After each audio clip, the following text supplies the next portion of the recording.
morning, good evening, everyone. This is Luda Kopikina with GAI Insights. Welcome to Daily AI News, where we rate articles essential, important, and optional. Today, I have Ankaj, Paul, and Tim from our regular crew, and Kevin Petrie, who is Vice President at Bark and always brings wonderful insights to the show. Welcome, Kevin. Thank you, Luda. Great to be here as always. Great. Let's start with the first article, Ankaj, please. Sure, thanks, Luda. So the first one that we have for today comes from Figure AI, and they have introduced Figure 03, their third generation humanoid robot. Yes, and by the way, the articles are at gaiinsights.com/articles, and please follow along and let us know what you think. I see Vivek is already here. Welcome, Vivek. So let's proceed to this one. Tim, what did you think about this robot that can help us with dishes and eggs and everything in the kitchen? Yeah, Figure's one of the great ones if you just want an incredibly cool set of videos to watch as to how far these things have come. Yes. I rated this important, but almost could be optional. It's beautiful, it's amazing, and they've done a lot of incredible things. And we've talked about robotics for a long time as being kind of the next big thing. But, you know, in the day-to-day life of most people, this is a product announcement. They're very early on. There are a lot of beautiful videos and claims. We'll see how it actually works. The point is they're making is they now believe they have a viable robot that has two critical features. It can work in the home because it has enough intelligence, wireless charging, and communications, and much better sensors and actuators, which are the things that feel and move the robot. So that's pretty impressive if they've done it. I've been talking about this for a long time, is the need for help in the home in a rapidly aging world. Most modern developed countries have rapidly aging populations, and if you can provide assistance for them in the home that lets them stay in the home, that's an enormous benefit. But this is a claim in a series of videos, so it's early days. I think it's important just to understand how far it's coming and how fast it's coming. I also think it's important from a business perspective because they have vertically integrated like crazy to create a new supply chain, to create their own actuators. And I remember when Google started doing this at the beginning, and Yahoo as well, which most people aren't even aware of it back in 1994 and 95 and through the early 2000s. Most people thought they just bought servers from Dell or somebody, but they didn't. They made their own because they understood vertically integrating the hardware was going to be critical at the scale and quality they needed to operate at. And that's what Figure is doing. Again, it's early days, but a very interesting business model. So I gave it an important for that reason. Yeah, I'm with you, Tim, and I'm also a very big supporter of this movement. It's actually evolving so rapidly. In my VC days, I invested for a period of time in materials, and there was no material just, I don't know, 8 years ago that it's soft enough and all the senses to actuate the hand so that they can grab an egg. And in fact, Yep. grabbing an egg without breaking it. Without breaking it, right.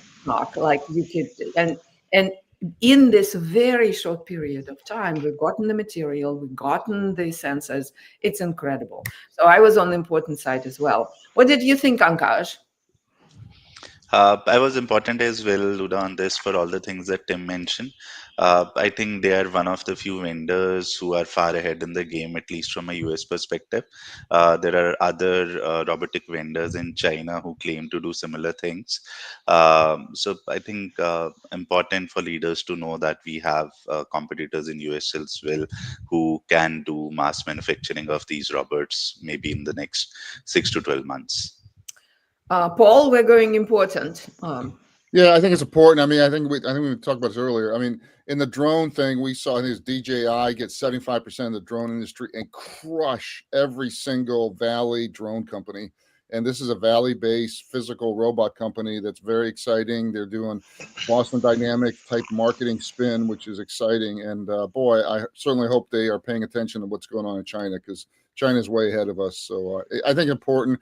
I think the other thing that, Tim, I want to highlight you is, I mean, we talk about when you go to San Francisco, you see the future with autonomous cars and you can experience it. And it's already blended into everyday life. Many stores now, you walk down the aisle and they have the robots cleaning a thing, and that's blended in. You know, we may well be looking at a world within 3 to 4 years where we have physical robots, or at least blended into some fabric of day-to-day life here. Yeah, and I wouldn't be, also we should say, if you're in the robotics area, obviously this is essential. You need to pay attention to this stuff. And I think manufacturers, I would even say, these folks, I think biggest first customer is BMW. So all the marketing and spin may be about the home, but the actual big sales may come from manufacturing. Because these robots are pretty versatile, and that can be quite valuable on a manufacturing floor. Well, and even the warehouse. I mean, I think the whole debate is, will Amazon have any humans in their warehouse in 2030? Is a really good debate when you're seeing automation like this. Yeah, for sure. Kevin, we're going important. Okay with that? Anything to add? I might be the dissenting vote. I would say optional. Agree completely on the opportunity. Aesthetically, very pleasing videos. I think that these are the types of robots that probably would not scare elderly people who need help, which is great. This particular article seemed a little light on evidence or measurements of business value. It is early days. It's evocative of a future we all agree will happen at some point. But this article I found optional. Yeah. Well, the reason I gave it important is important in our lexicon, and maybe that's the difficulty as a semantics, means you don't have to read it, but you should. So that's where this article fits for me. You don't need to read it for your day-to-day work, but it's a good thing to know. That's a middle of the pocket important article. Exactly. It's very it's important for leaders to know that this is evolving. But you're right, and I was a little hesitant at one level because it's basically a product announcement, a very flashy one, but a product announcement. It's a great announcement, but it's a product announcement. So, okay. Fair enough, guys. Important. Let's proceed. Pankaj, please. Sorry, I was on mute. Okay, the next one comes from Google Cloud, and they have introduced Gemini Enterprise. This is somewhat of a catch-up. What did you think about it, Kevin? All right. I believe this article is essential. I think that it's a meaty announcement with many examples of customers and partners that are moving ahead. They're announcing Gemini Enterprise, which they view as the doorstep, the front door to AI within your enterprise. And they point out something important, which is that not only do they have their own AI model, but they also have the infrastructure underneath to support that. So capabilities to help data people prepare data. They can integrate with the underlying infrastructure, and they're providing a lot of agentic capabilities to help technical people build agents, weave them into workflows, as well as business people who can start to apply Gemini to agentic applications within their organization. So it is catch-up. I personally think that Google's AI is pretty good. Usually when I ask a question of ChatGPT, I also ask it of Google's public AI mode, and I think it's pretty solid. They also connect you straight to source material and so forth. But for this particular article, I think just the resources they can bring to bear on this are impressive. The number of partners on the services side who can help customers with implementation, and then the number of customers who are already, the number of partners on the services side, and the number of customers that are already starting to move ahead with this. So I think it's essential.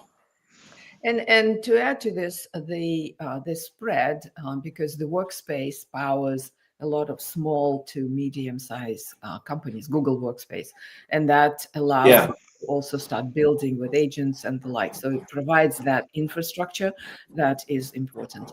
Okay. Yeah.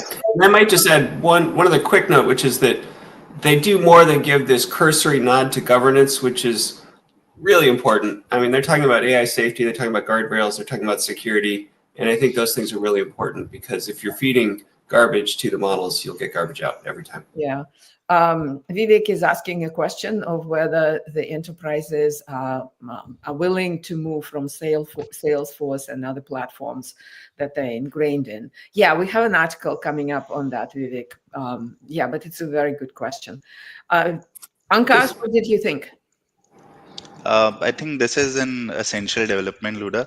I know Google is late with Gemini Enterprise, but if we compare it to what ChatGPT offers as part of enterprise subscription, and now Anthropic also has an enterprise subscription, basically the amount of connectors that Google has introduced, especially that they have mentioned in this article, I don't think either Anthropic or OpenAI has that. And then there is their entire stack from TPUs to Gemini that Google owns. So that's another differentiator, I would say. And to Vivek's point, they have also added connector to Microsoft 365 and SharePoint, which will be useful for those customers as well. So I think this is an essential read for anyone on the Google stack, as well as anyone looking to buy an enterprise membership to either OpenAI or Anthropic. Yes, well, thank you. Tim, we're going essential here. What are your thoughts?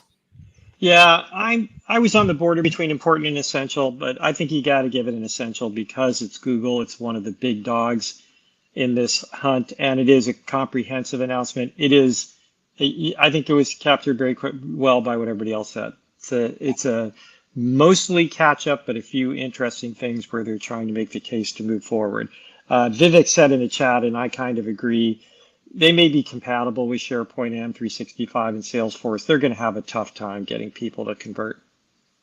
Yeah, fully. It will take time to get all of that stuff because it's customized and it's all like integrated. It's just in momentum and inertia rule most large organizations. It's just hard to get them to change. Paul, going essential. I was 100% optional. just to throw it out there. I mean, companies are not switching in droves. I mean, if you're a Google shop, which is 5% of them, which we are, then this is interesting. But 99% of small businesses and large businesses are Microsoft. They're predisposed. 90% of IT wants the management to stop talking about ChatGPT. They aren't launched. There's no evidence of rapid market share here. They have a lot of capability, and this is aspirational. And I think the jury's still out. I think anyway. So I don't want the AI leader. If you're not at Microsoft shop or using ChatGPT, I don't want the AI leader thinking about it because it's not their choice. It's going to. So this is different than a UI in front of people here. So I don't think the AI leader's got a lot of choice in what kind of major infrastructure at large enterprise. Yep, that's a good point. Yeah, I might just add, Paul, that's a great point from the application perspective. We should recognize that Google Cloud has a whole lot of enterprise data. Yeah. And Google Cloud in the infrastructure space is gaining share and doing well. And there's an application point of strength for vendors, but there's also a data point of strength. And a lot of the data Google already has. Correct. Well, but compared to AWS and even Azure, it's still the weak sister, in my opinion. Right. It is, but I think it's gaining. Yeah, go ahead. It's gaining, but it's gaining from a tiny base. And although I will say, as an AI leader, we do have some influence in tryouts. So we are getting people to try OpenAI Enterprise, even in dyed-in-the-wool Microsoft shops. We can get them to try it. It's another thing to get them to switch off it. Yeah. So Paul, go ahead, Jim. Sorry. No, that's it. So Paul, you have a great point. However, they should know that the platform exists, right? Why? Why? Because they might be taking some small. So, like we always said, don't stay on one platform. Experiment. Make sure that you have flexibility as you proceed. So this platform can be better than what they had, and they might start experimenting with moving some stuff to it. Knowing this is a good thing. And a lot of them have their data in Google Cloud. Not a majority, but a lot. Yeah. But Luda, you've got the chalk. All right. Feel the power of the chalk. We don't have it. John has been off all week. I think we've had a week. Not a single snarky comment. We're really losing it here. No squeaky comment. Okay. Essential it is, Paul. Sorry. Let's go forward. Okay, the next one comes from VentureBeat and it talks about Echelion's AI agents, which are taking aim at Accenture and Deloitte consulting models. Well, here I rated it as optional. Paul, you might disagree, right? But what it is, it's a wrapper on, so it's a small startup funded by Bain and Bain Capital Ventures with 5 million or so.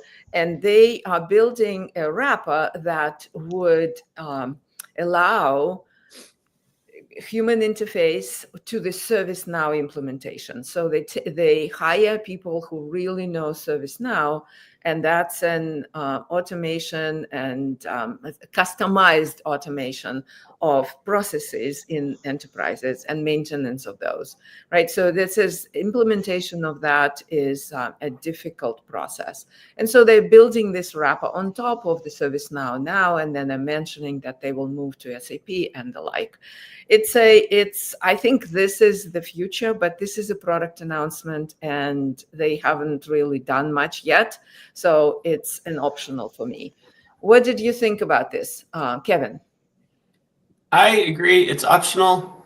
We all know that that AI creates disruptive forces for the consulting firms. I think the press tends to possibly overstate them because consultants make so much darn money and they enjoy sort of trying to unseat kings. But we should keep in mind that Accenture, among others, I think had very solid earnings. And in fact, generative AI projects are bringing in extra business for them. So I think it's Accenture that it beaten revenue estimates on Wall Street for the September quarter. Yeah, it wouldn't be that easy, right, to take it over. Yep. Yeah. Okay, so Tim, what do you think? Totally agree. I think this is a lot of hype. It's a product announcement. Could be interesting, but we'll see. Yeah. Okay, to gain speed here, we're going optional. Paul Ankaj, any disagreement? Optional, Luda. Optional. Okay. Optional it is. Let's proceed to the next one. Okay, the next one comes from 11 Labs, and it is a case study about how Blackbox chooses 11 Labs agents over OpenAI to power Logger and Robocoder. Yeah. What did you think, Tim? I think this is optional. This is one of the lightest use cases. I'm usually a big fan of use cases, but this one is nearly content free. Again, we should have told them, have the robots write this and probably do a better job. There's no information beyond what this really is a smackdown of, hey, we're better than OpenAI. That is a losing argument 100 times out of 100. So if you're going to make a use case, don't make it about how you're better than OpenAI because nobody's going to believe you. It's fine. It's a reasonable business problem, but they don't really talk about how they implemented it or what the impact was. So those to me are the core pieces of a use case, and neither are in here. Optional for me. Optional, right? So this is voice though, and 11 Labs is very solidly one of the leaders in that space. So, but this is really very thin. Okay, going optional. Anybody disagree? I agree. You agree. Okay, I agree then. Going optional. Optional it is. Let's proceed to the next one. Okay, the next one is a research paper which is titled Less is More, Recursive Reasoning with Tiny Networks. Yes, an interesting innovation. And Ankaj, could you please explain it to us and rate it? Sure, Luda. So basically, this paper, they propose a TRM, which is a tiny recursive model. It's a small network which applies recursive reasoning to refine answers rather than using larger models. In the benchmarks that they have provided, the TRM-enabled model, it has outperformed larger models on puzzle tasks such as Sudoku, Arc-like reasoning benchmarks, and it just has 7 million parameters. So this paper just highlights that scaling is one method to increase reasoning in models, but then there are other algorithmic innovations that can be done to achieve similar performance. But for AI leader, Luda, still an optional article. And this is deterministic, correct? This is in the area where you have an answer and you iterate to see how you can get to this answer faster, correct? Correct. Right. So it's not really Gen AI improvement. It's sort of algorithmic improvement on deterministic models. I don't think so, because they're still using transformers and standard Yeah, architectures. They may have picked problems where they had well-known answers, so it made them easier to do the research, but there's no restriction, and the architecture here is identical to a standard LLM, just, as they say, tiny. Tiny. Okay, so and recursive, a big idea. It's a big idea. I like the innovation very much. What did you think, Kevin? I agree with the comments here. I think ultimately optional. We'll have to see how this approach pans out. Okay, going optional, Paul. Okay. Yep. Okay, optional. I would encourage people to read it if you have the time. I wouldn't rate it important because it is arcane, but if you like, I think it's good for AI leaders to have a few in the weeds experiences. And this is important at the meta level because, I've been pounding this and I'll keep pounding this. Many shoes haven't dropped yet. And if this is even modestly successful, it's orders of magnitude better. Orders of magnitude. I mean, it changes the entire game. Now, it is early and maybe it won't work out, but it changes the entire game. I have a little more belief that it might because recursive algorithms are big winners most of the time if they're done well. And that's a whole nother chapter. But recursion's a big idea in math and in computer science, and it often wins. Yeah, that is true. And they're building on top of another algorithmic innovation where there were two models working, smaller models working to improve the accuracy and the like. And then they said, well, why don't we take a teensy-weensy little model? And yeah, so there's no end to it. And that's why I think it is. But lots of questions. It's an early research paper, so it's optional. But still, very interesting, very interesting. Okay, optional it is. Let's proceed to the last one, Ankash. Yes, Luda. So the last one comes from OpenAI, and it's a case study about HiBob, which has 2,500 GPTs and is turning into a flywheel for product and team growth. Yeah, we had an Agoda case where the company started with a hackathon and then integrate, and then there were essentially encouraged employers to use AI everywhere and then build platforms behind, and they essentially became AI first company. So that is a similar case and a little maybe better articulated. What did you think about this, Kevin? Interesting. I think so. What they're doing, it's a case study, and they're talking about how HiBob is using lots of different GPTs in order to address use cases such as meeting preparation, helping salespeople identify upsell opportunities, manage projects. There's an SEO assistant, and then also assistance to help with roadmap product planning.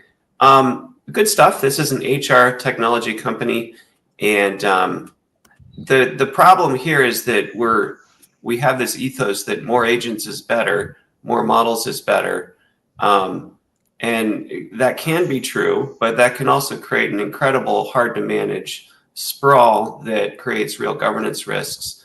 And true to form, OpenAI gives hardly any passing attention to the security, the governance, the accuracy risks here.